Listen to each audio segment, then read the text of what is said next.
Step away from the box, Mr. Mercer. The drill screamed against steel, spraying bright curls of metal across my dock. It was 5:42 in the morning. Fog dragged low over the lake, and the air smelled of wet cedar, gasoline, and the bitter heat of an overworked motor. A security guard in a gray HOA jacket leaned his weight into the drill, while another fed a chain through the iron brackets bolted into my dock. I caught the cable before he could lock it. The vibration punched through my palm.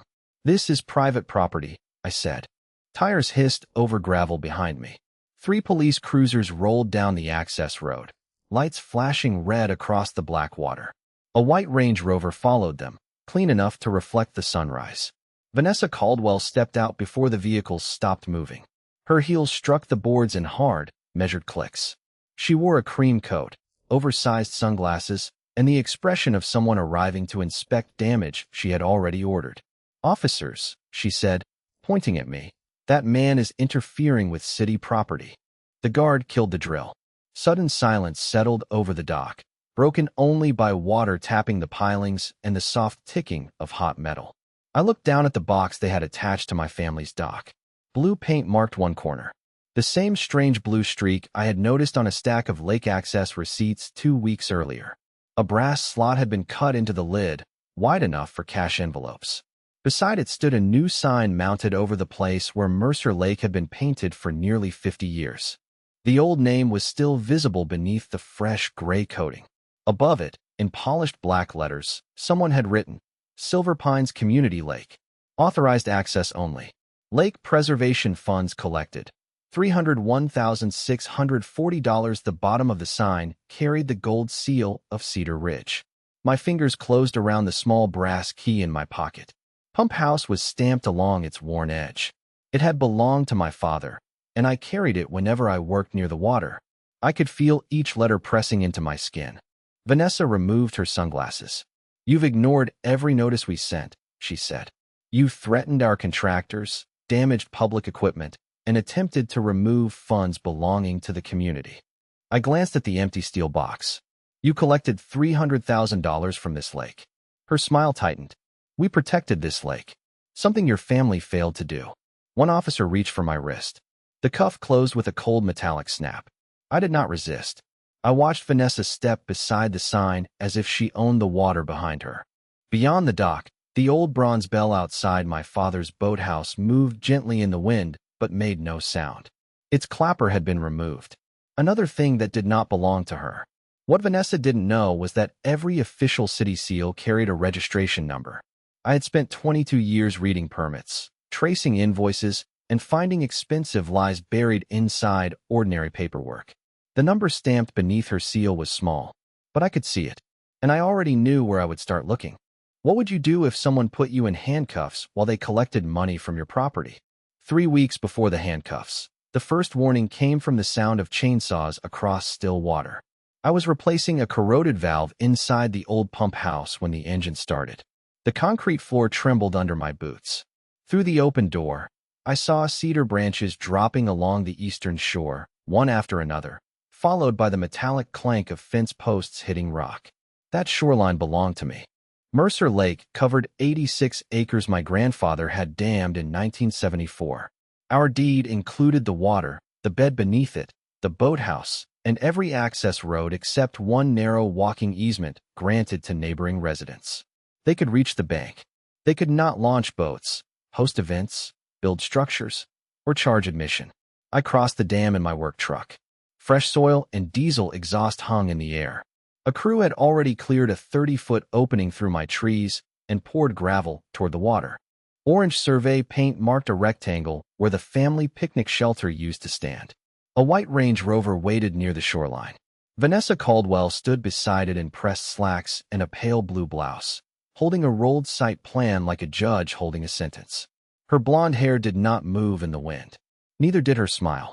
"You're blocking the equipment," she said. "You're cutting my trees. They're obstructing the new launch area." I looked past her.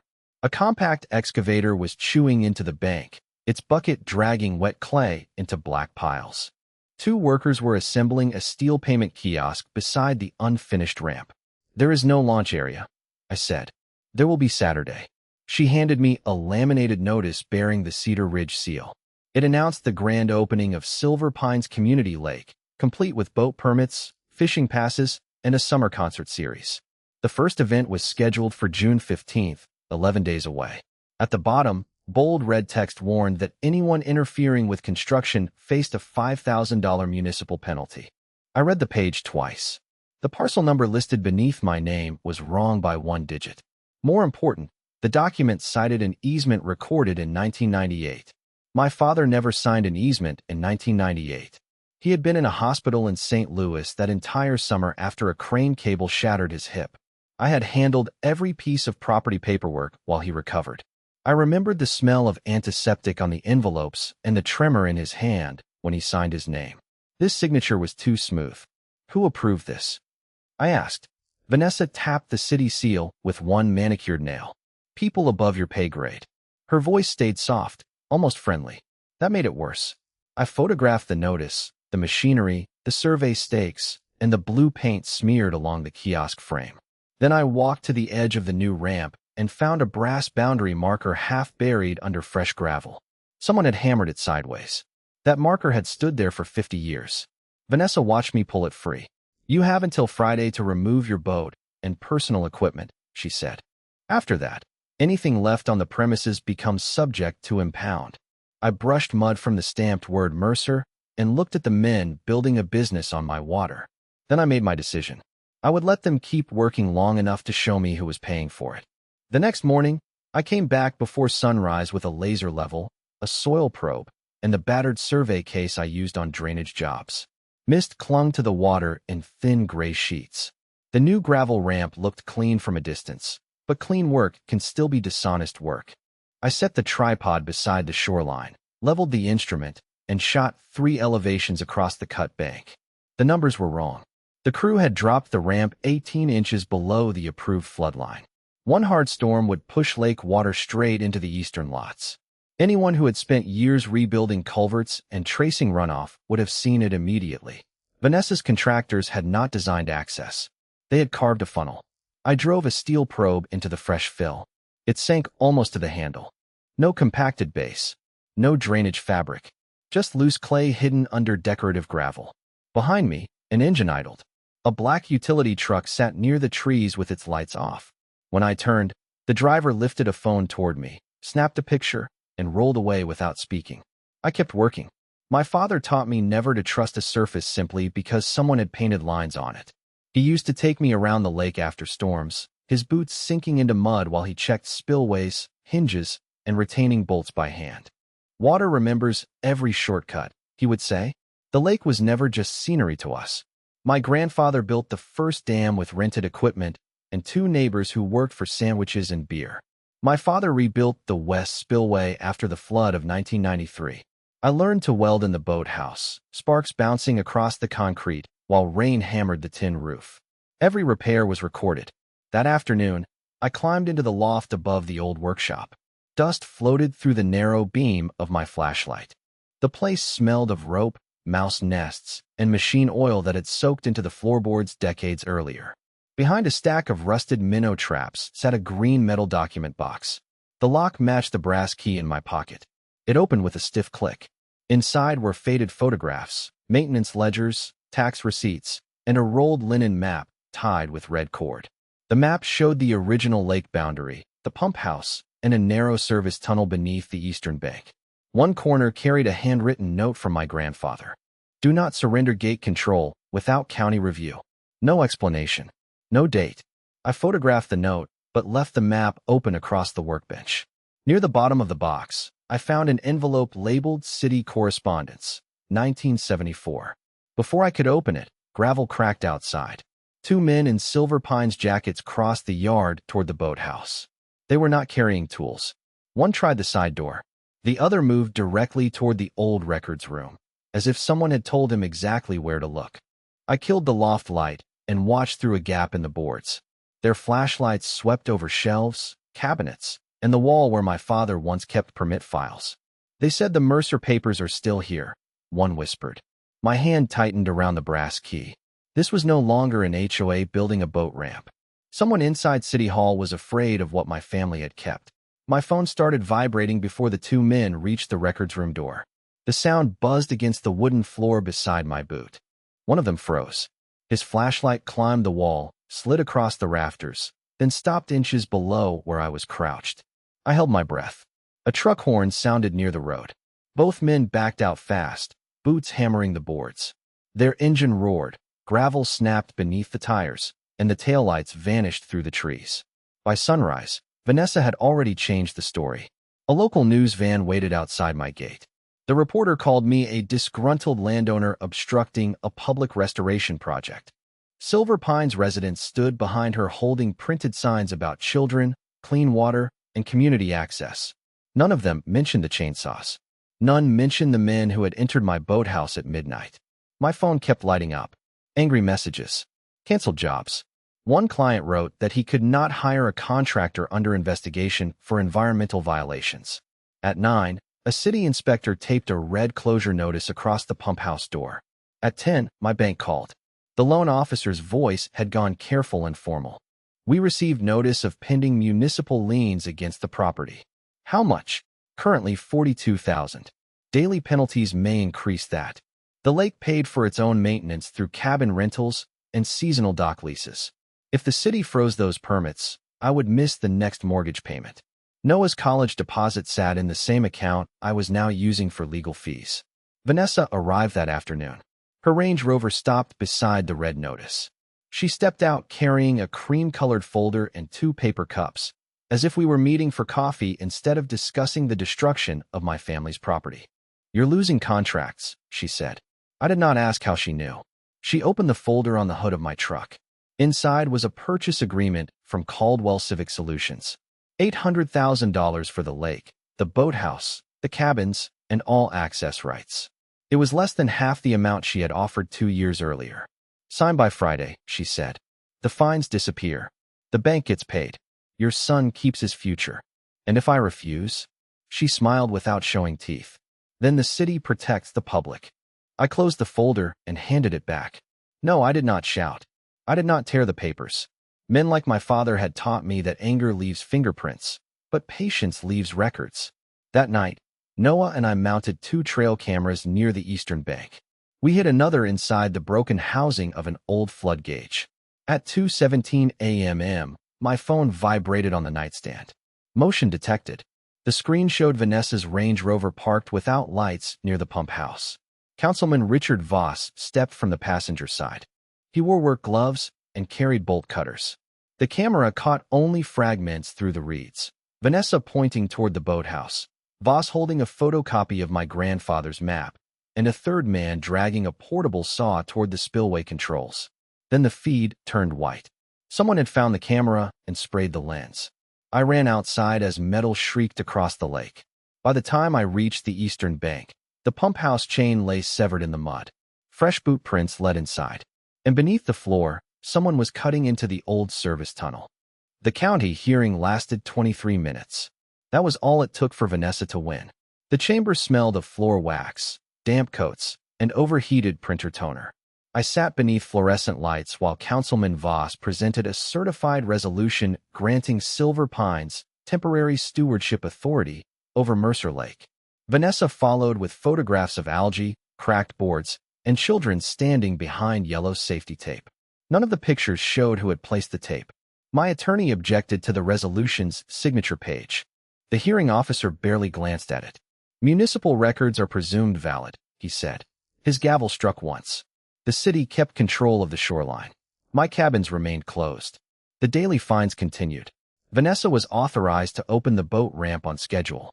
Outside, cameras crowded the courthouse steps. Vanessa stood behind a podium with the gold city seal attached to the front. "Today," she said, "the community defeated private greed." Applause broke behind her. My phone vibrated with another canceled contract. Then the bank sent a notice freezing my business credit line pending review of the liens. For a moment, the concrete beneath my boots felt unsteady. Vanessa passed me on the steps and lowered her voice. "Friday is still available," she said. "After that, the offer drops." I watched her walk toward the Range Rover while residents cheered. She believed the lake was already hers. Laura Bennett did not. She was a forensic accountant I had hired to review the fines and payment records. We met that evening in my kitchen, surrounded by maps, receipts, and copies of the hearing exhibits. Rain tapped the windows. The coffee had burned down to black sludge. Laura held the certified resolution beneath a desk lamp. "This number," she said. She pointed to the registration code stamped beside the city seal. It ended in 74 EC. My grandfather's linen map carried the same letters in one corner, written beside the Eastern Service Tunnel. Laura opened a photograph from the green metal document box.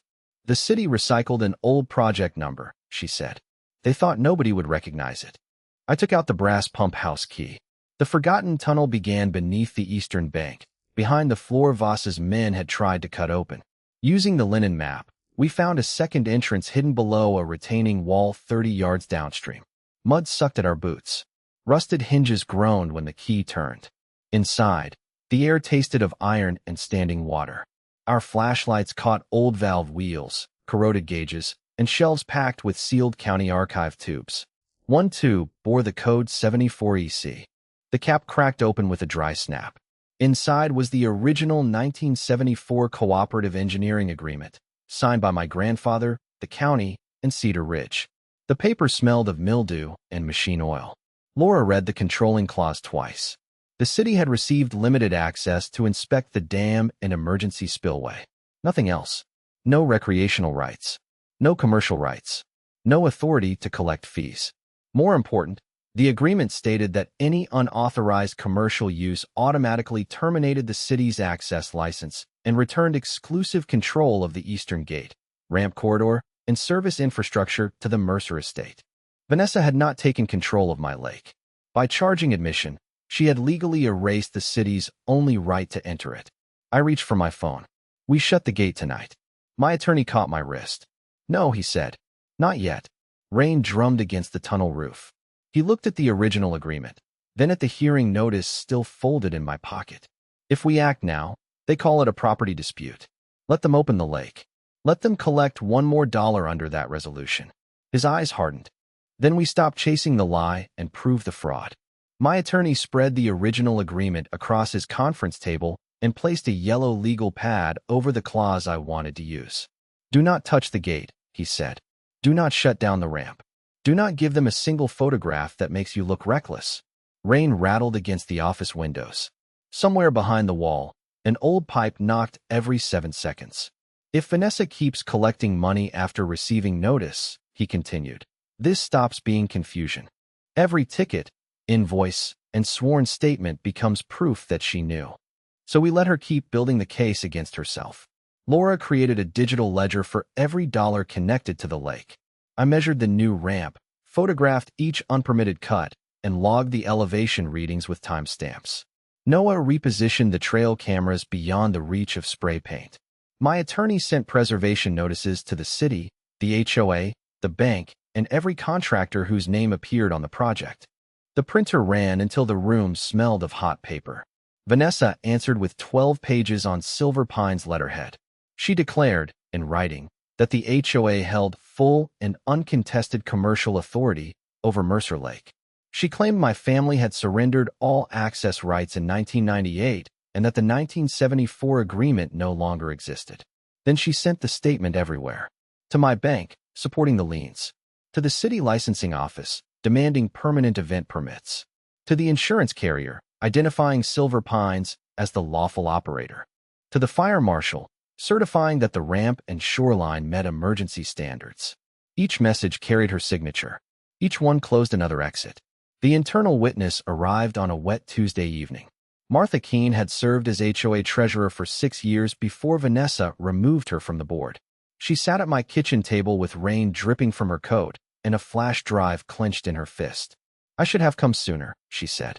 The drive contained payment spreadsheets, vendor contracts, meeting recordings, and hundreds of emails.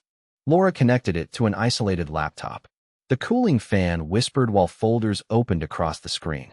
One email came from Vanessa to Councilman Voss 3 months before construction began. "Mercer will never agree. Use the old emergency access file and change the project description. Once we start collecting, the city can claim public reliance." Another attached a draft of the false resolution. A third instructed Martha to classify lake tickets as voluntary conservation donations. Martha had refused. Vanessa fired her the next morning. We worked in shifts after that. Laura traced deposits. Noah matched vehicle plates from the cameras.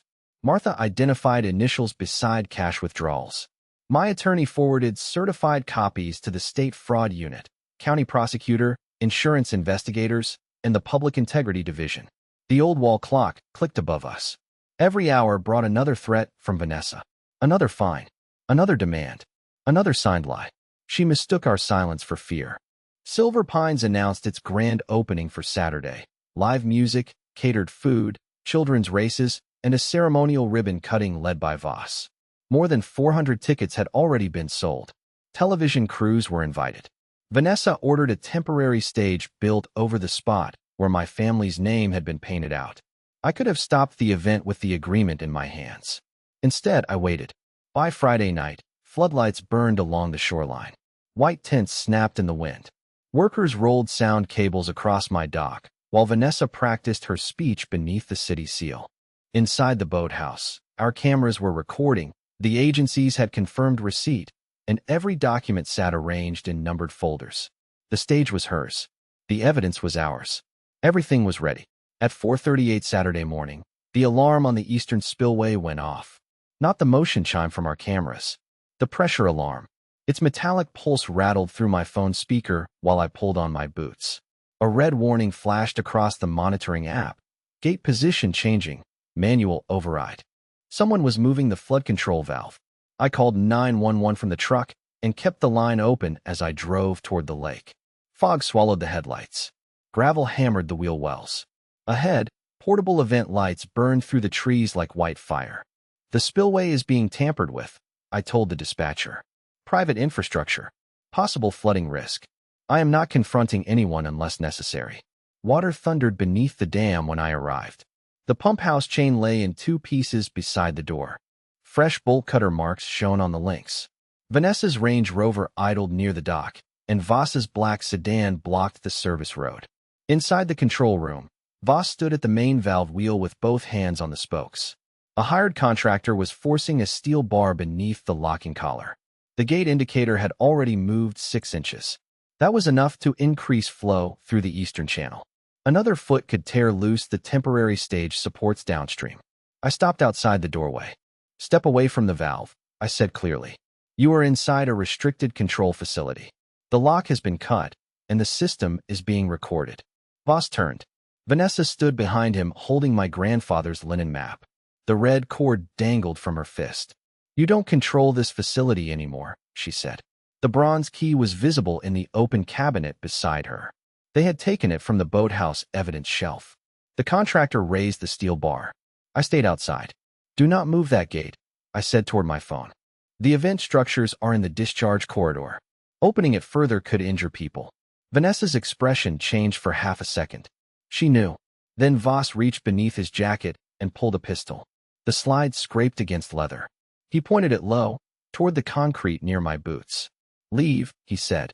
The dispatcher heard every word. I am unarmed, I said. Councilman Voss is displaying a firearm.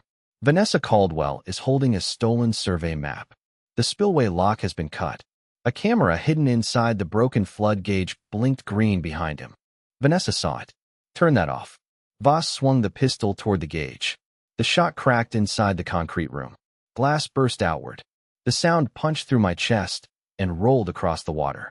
A brass casing bounced once, spun beside the severed chain, and stopped against my boot. I backed behind the exterior wall. Engines rose beyond the dam. 2 county patrol units came from the south access road. A state investigator's SUV followed, exactly as arranged in our operational notice. Officers moved between the vehicles with weapons drawn. Voss placed the gun on the floor too late. Vanessa dropped the map. The contractor ran through the rear door and collided with Noah's camera tripod. He went down in mud while the lens kept recording. Within minutes, Voss was handcuffed beside his sedan. Vanessa sat on the dock while investigators photographed the casing, the cut chain, the valve position, and the damaged camera. Martha identified the stolen map. The dispatcher preserved the call. Vanessa kept insisting it was an emergency inspection. Even after the investigators removed the pistol, even after they found bolt cutters in her vehicle. She was released pending formal charges because the prosecutor wanted the financial case intact. Voss remained detained on the weapons violation and interference with critical infrastructure. By 7, workers were asking whether the grand opening was canceled. Television vans were already arriving. 400 ticket holders waited beyond the gate. The stage stood crooked but stable, and the valve had been returned to its safe position. My attorney looked at the cameras, then at the crowd. "We have enough to close it now," he said. I watched Vanessa cross the parking area toward the podium, still pretending she controlled the day. "No," I said. "Let her open it." The microphones were live. The agencies were waiting. And City Hall was about to hear where every dollar had gone. The brass band was halfway through its second song when Vanessa stepped onto the stage. White tents lined the shore. Champagne glasses flashed beneath the morning sun.